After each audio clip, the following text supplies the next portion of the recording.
President Bola Ahmed Tinubu has just wrapped up a high-level meeting with the governor of Kwara State, at the State House in Abuja, a meeting that comes amid national outrage following a horrific and deadly attack in the Kaiama local government area of Kwara State.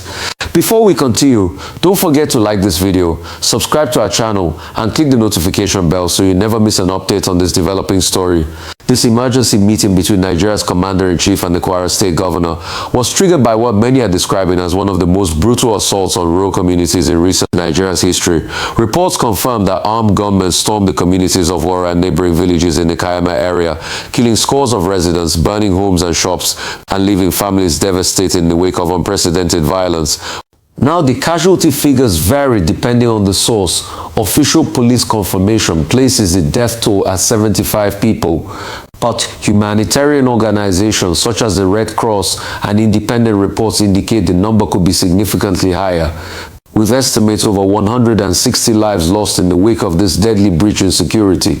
The assault unfolded over many hours, with villagers recounting how the attackers struck relentlessly, prompting urgent distress calls to authorities, warnings that, according to some eyewitnesses, went unanswered for far too long. This morning, Governor Abdul briefed President Tinubu in a closed-door session that lasted for several hours. A briefing focused on the bewildering security breakdown, the ongoing search for perpetrators, and the immediate steps being taken by federal and state forces to restore calm. President Tinubu, speaking after the meeting, condemned the attack in the strongest terms. He described the gunmen's actions as cowardly, beastly, and inhumane, rejecting any justification for the brutality that was meted out on defenseless rural communities. He reiterated that Nigeria will not bow to terrorism or extremism in any form, and vowed that those responsible will not go unpunished. This is an offense against our humanity, our faith, and our shared values as a nation, President Tinubu stated in his address. The perpetrators chose soft, defenseless targets in their campaign of terror. Their actions defy everything Nigeria stands for.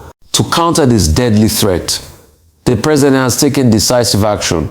Tinubu ordered the deployment of an army battalion to the Kaiama area and authorized the launch of a new military initiative tagged Operation Savannah Shield, an operation designed to flush out the attackers, secure vulnerable communities, and prevent further terror strikes. Governor Abdul speaking to journalists after leaving the meeting, expressed confidence in the federal government's response and praised the swift military deployment. The field commander for Operation Savannah Shield has already reported to Ilorin, the Kwara State capital, and has begun operations aimed at restoring security and protecting residents from further harm. The governor also confirmed that state and federal authorities will be working hand in hand to provide relief and support to affected families, many of whom have been displaced or traumatized by this brutal attack. This tragic event has reignited national debate on Nigeria's broader security situation. Analysts say that while the focus has often been on the northeast due to Boko Haram and Islamic State West Africa Province ISWAP insurgency, this latest attack signals a worrying trend. Extremist groups are extending their reach into the north central and western regions of the country, bringing violence to regions once considered relatively stable. International actors have taken notice. Both the United Nations and the African Union have condemned the killings, with the AU emphasizing that terrorism and violent extremism, in all their forms and manifestations, must be confronted decisively. These global bodies have urged support for Nigeria's efforts to restore peace and bolster security. Back here at home, political leaders and security experts are demanding accountability, enhanced intelligence capability, and a stronger, more coordinated approach to safeguarding citizens, particularly in vulnerable rural areas where communities have long felt unprotected. President Tinubu's response also includes directives for federal and state agencies to work more closely in providing immediate support to survivors, offering relief materials, medical assistance, and psychological care to families affected by the violence. The government has insisted that not only will the culprits be brought to justice, but efforts will be made to ensure the affected communities are rebuilt and supported through this difficult time. Critics, however, have questioned the timeliness of the response, saying that the attack could have potentially been prevented with better intelligence and proactive security measures. Some opposition figures argue that warnings were ignored and that this event underscores deeper flaws in Nigeria's security architecture.